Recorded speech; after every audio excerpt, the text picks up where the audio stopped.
Eating only Jollibee for a day? Let's go! Pero guys, may rules tayo. Hindi ako pwedeng umulit ng o-orderin. Kung nag-chicken ako ng breakfast, bawal na ako mag-chicken ng lunch. So, tara na, mag-umpisa na tayo. Hi guys! Good morning! So, it's currently 9:07 a.m. Magpa-breakfast na tayo at alam nyo na kung saan tayo kakain, sa itim na bubuyog. Let's go guys! Guys, nandito na tayo! Guys, so may pang breakfast pala sila. May breakfast pa po?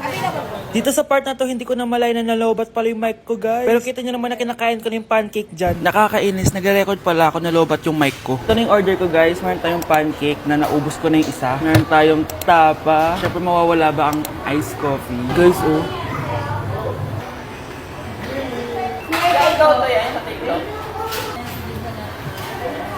Sarap na, guys. This is my new favorite. Okay, next naman, itong tapa. Tikman na natin.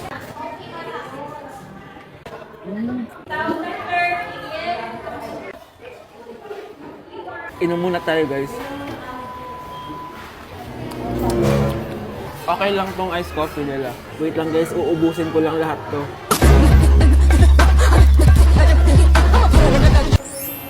I love my breakfast. Super satisfied at worth it naman yung mga binili ko kasi nabusog ako, guys. Pero, hindi ko na pwedeng orderin yung mamaya. Kahit gusto ko kasi wala na yung mamaya, pang breakfast lang yun. Guys, na-excite na ako kung anong kakainin natin mamayang lunch. So, see you later. It's lunchtime, guys. So, naligo na ako para naman fresh tayo, no? Parang di naman fresh. Medyo na-late lang yung lunch natin kasi magti-3 na. Kasama pala natin mag-order si Honey Bunny. Jane, okay ka pa ba? Eto na, guys! Na para bang magbumukbang ako. Guys, nakikita nyo ba to? Sana nagugutom na kayo habang pinapanood nyo to. Sarap! Ano ba? It's giving talaga, mga mima ko. Ito na talaga ang ginagamit ko sa laps ko.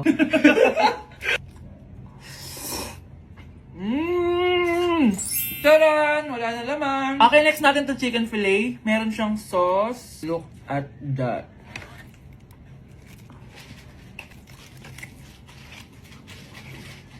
Ano bunch? Buo. Subo mo buo. It's giving din, mga mima ko. Guys, nakikita nyo ba yan? Napaka-perfect ng mga manok na yan, no? So natin. Alam kong takam na kayo. Tingnan nyo to, guys. Bumili na kayo.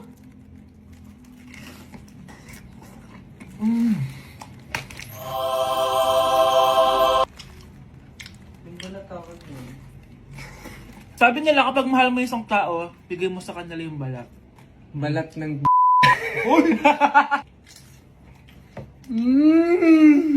Hala, ano yung naririnig ko? Gutom ka na! Mag-order ka na! Sir, tapos na po. Grabe! Sobrang busog! Ang next natin ay merienda at dinner. So, see you guys later! So, di na ako nakapag-vlog ng merienda, kaya iisahin ko na yung merienda tsaka dinner. Ito na siya, guys! Bawal na ako mag-chicken kahit gusto ko mag-chicken. Hindi ako napaso, guys.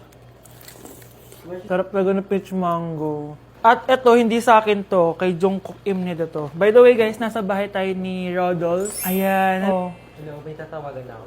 Yabang. Wow.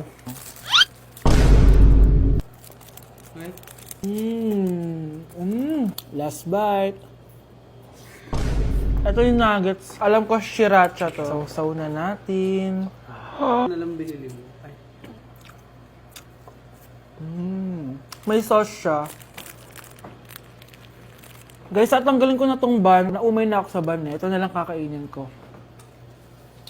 Kakaiba yung lasa nito. Feel ko dahil sa sauce. Pwede bang diet challenge naman next time? So that is it for this video, guys. Tulog challenge naman ako kasi para na akong zombie, oh. So yun lang. Bye-bye! Uy pre, inuman tayo mamaya. Sabado bukas. Jeep pare, shot puno. Uy pre, may ambagan tayo sa alak ha. Uy bes, gala naman tayo this weekend. Sorry be, makikipag-date kasi ako eh. Yan tayo eh. Ay naku, tas iiwan ka rin yan. Huwag kang bitter dyan. Wala kasi naliligaw sa'yo. Okay, matutulog na lang ako. Bes!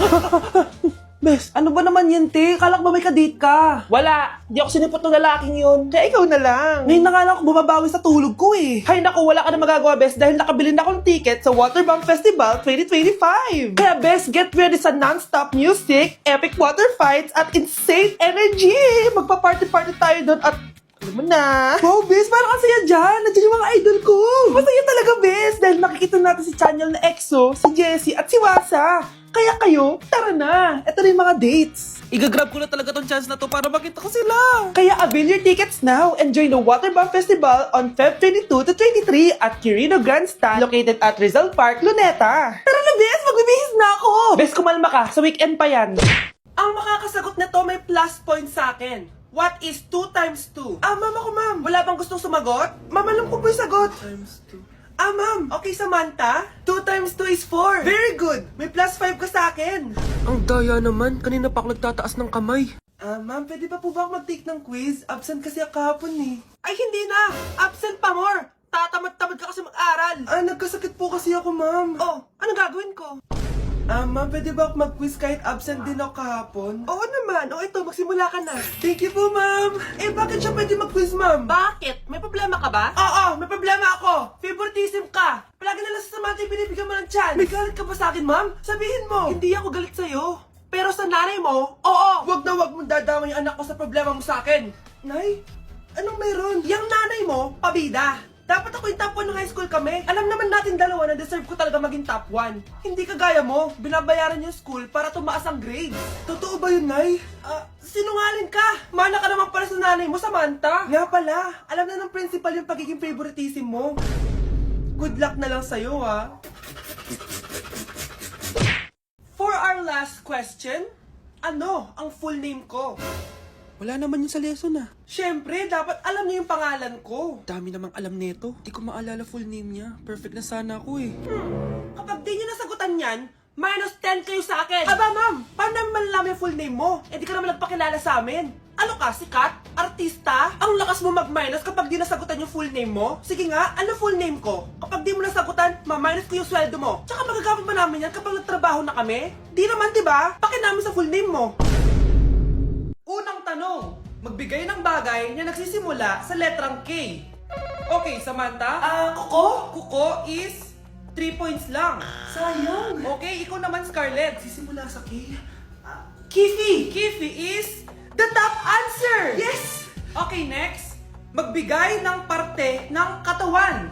Scarlett, dahil ikaw ang nakahula ng top answer, ikaw ang mauuna. Pantog.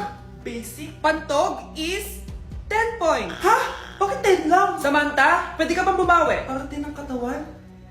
Esophagus! Esophagus is the top answer! Yun!